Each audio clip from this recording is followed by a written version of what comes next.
Jangan lupa subscribe YouTube channel Official iNews dan nyalakan loncengnya.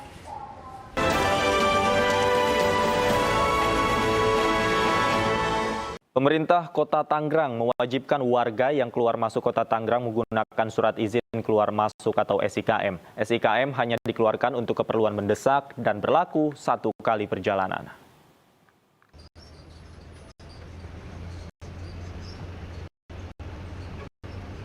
Mulai 6 Mei hingga 17 Mei 2021, aktivitas warga yang keluar masuk Kota Tangerang harus menggunakan SIKM. Masyarakat yang bekerja di sektor informal dan non-pekerja harus membawa SIKM yang dilengkapi tanda tangan basah atau elektronik dari lurah domisili.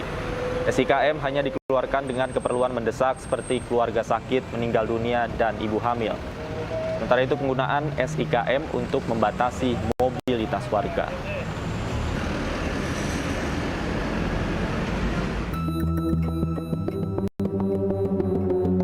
Sementara itu, pemerintah Provinsi DKI Jakarta juga memberlakukan aturan keluar masuk wilayah yang berlaku sejak 6 hingga 17 Mei 2021. Warga yang keluar masuk wilayah Jakarta harus mengantongi surat izin keluar masuk. Untuk mengawasi mobilitas warga, ada 31 titik yang dijaga petugas gabungan.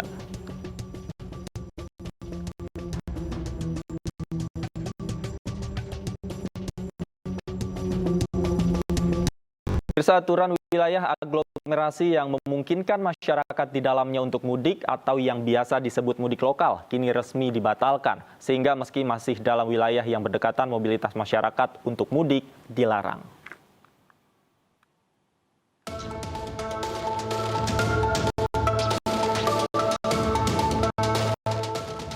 Pemerintah resmi melarang kegiatan mudik lebaran di semua wilayah tanpa pengecualian mulai 6 hingga 17 Mei 2021.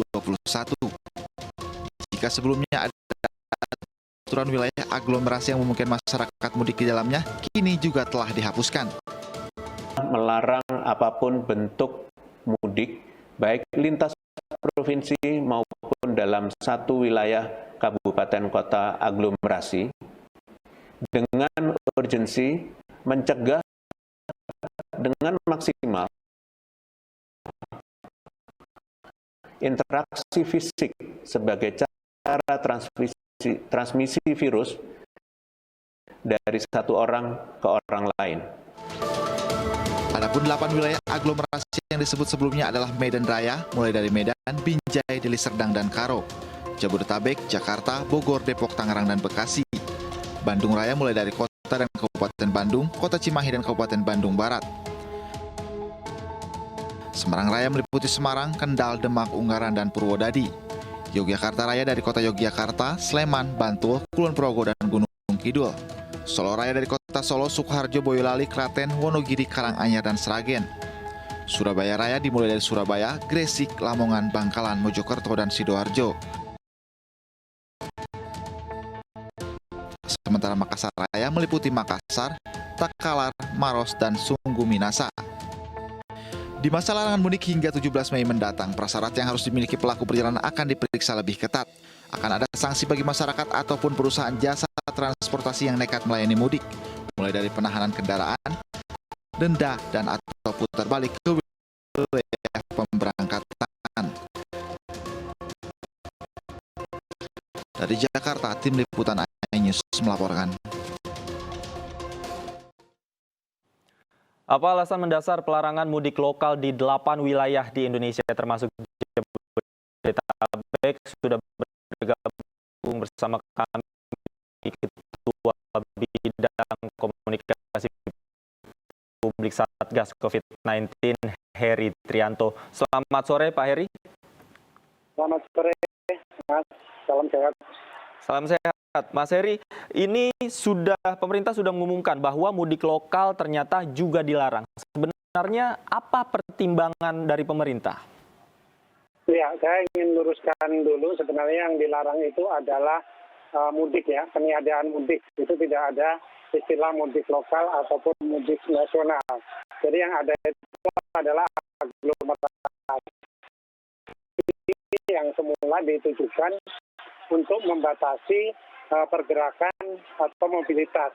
Jadi untuk mempermudah proses proses penyekatan di 8 wilayah aglomerasi yang ditentukan melalui SE Ketua Satgas Penanganan COVID.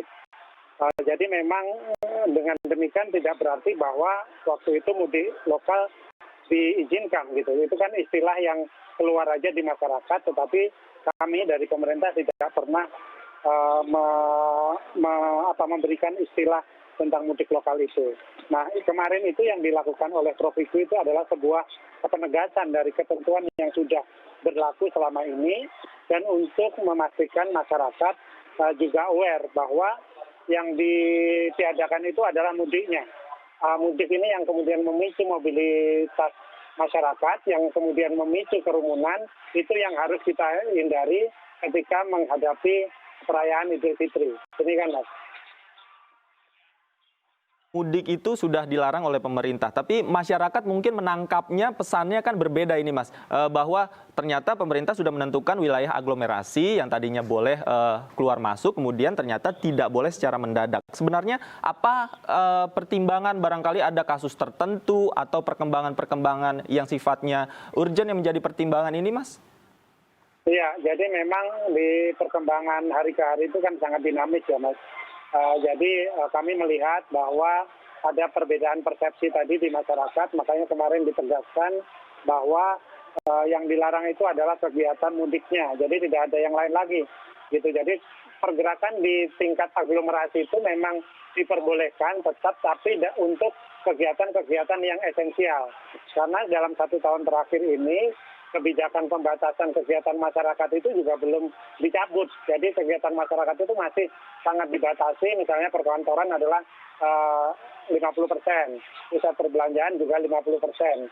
Dan masyarakat sedapat mungkin tetap berdiam diri di rumah untuk menahan diri terlebih dahulu, karena memang penularan COVID ini masih cukup tinggi ya. Rasio positivity rate-nya masih di atas 10%, dan kasus hariannya masih di atas 5.000. Jadi ini belum sama sekali bisa dikatakan kalau kita ini bisa sudah mengendalikan COVID-19. Masyarakat tetap tidak boleh abai menjaga protokol kesehatan secara disiplin. Baik, mudah-mudahan pesannya diterima dengan baik oleh masyarakat, khususnya mereka yang sudah berniat mudik. Terima kasih Mas Heri Trianto sudah bergabung bersama kami di Anju Sore. Selamat sore.